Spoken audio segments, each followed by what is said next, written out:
সেই সংখ্যার দিকে গেছেন ইমাম বুখারী, ইমাম মুসলিম, প্রসিদ্ধ ইমামগণ। সেই সংখ্যার দিকে রয়েছেন সাহাবায়ে কেরাম।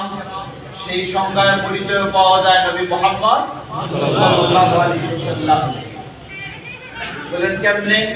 যেমন একটি হাদিস, ছোট্ট হাদিস। আল্লাহ রাসূল সাল্লাল্লাহু আলাইহি ওয়াসাল্লাম বললেন, ঈমানের শাখা প্রশাখা কতগুলি? 70-এরও অধিক। আফদালুহা কাউলু লা ইলাহা ইল্লাল্লাহ ওয়া আদনাহা ইমাতাতুল আযা আনিত তারিক ওয়াল হায়াউ শুবাতুম মিনাল ঈমান। বললেন যে ঈমানের শাখা প্রশাখা 70-এরও অধিক। তার মধ্যে শ্রেষ্ঠ হলো লা ইলাহা ইল্লাল্লাহ, আর নিম্ন শাখা হলো রাস্তা থেকে কষ্টদায়ক বস্তু সরিয়ে দেওয়া। আর শাখাগুলির মাঝে একটি হলো আল হায়া, লজ্জা হলো। এই হাদিসটি যদি আপনি চিন্তা করেন, ঈমানের শাখা যদি 70-এর অধিক হয়, তার মাঝে একটা হলো কাউলু লা ইলাহা ইল্লাল্লাহ, মানে বলা, তাই না? বলা। দ্বিতীয় হায়া, লজ্জা শরম। এটা কি মুখ দিয়ে বলার জিনিস? হাত দিয়ে করার জিনিস? এটা কিসের কাজ? হৃদয়ের কাজ। তৃতীয় ইমানাতুল আযা, রাস্তা থেকে কষ্টদায়ক সরিয়ে দেওয়া। এটা কি মুখ দিয়ে না হৃদয় দিয়ে? না, এটা হয় হাত দিয়ে নয় পা দিয়ে। হয় হাত দিয়ে নয় পা দিয়ে। তাহলে এই হাদিসে বলে দিচ্ছে কি?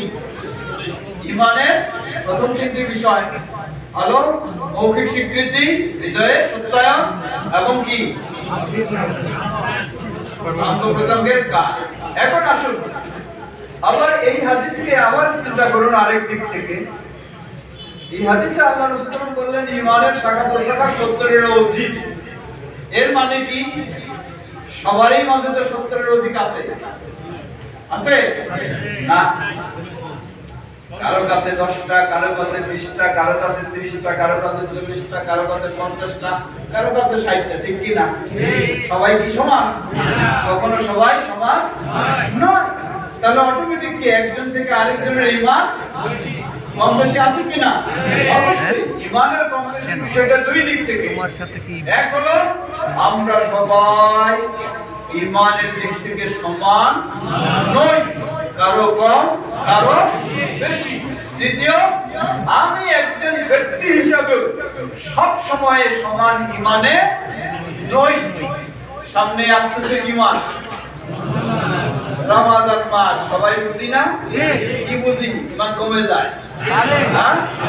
সবাই বুঝি ঈমানটা বেড়ে যায়। তাহলে বোঝা যায় যে একটা মানুষেরও ঈমানটা সবসময় কি না সমান থাকে না, কখনো কমে কখনো বেড়ে যায়। তাহলে এই বাস্তব জিনিসগুলি এবং রাসূল সাল্লাল্লাহু আলাইহি ওয়াসাল্লামের ওই হাদিস, যার মাঝে ঈমানের যত শাখা থাকবে তার ঈমানটা কি তত শক্ত, তত মজবুত, তত পরিপূর্ণ। আর যার মাঝে যত কম থাকবে তার ঈমানটা তত দুর্বল। আবার একটু গভীরে যান। আল্লাহ রাসূল সাল্লাল্লাহু আলাইহি ওয়াসাল্লাম বললেন, ইমাতাতুল আযা আনিত তারিক, রাস্তা থেকে কষ্টদায়ক বস্তু সরিয়ে দেওয়া হলো কি? সরিয়ে দেওয়া ঈমানের শাখা, ঈমানের বিষয়। তাহলে আমরা কি সেই ক্ষেত্রে সবাই সমান না?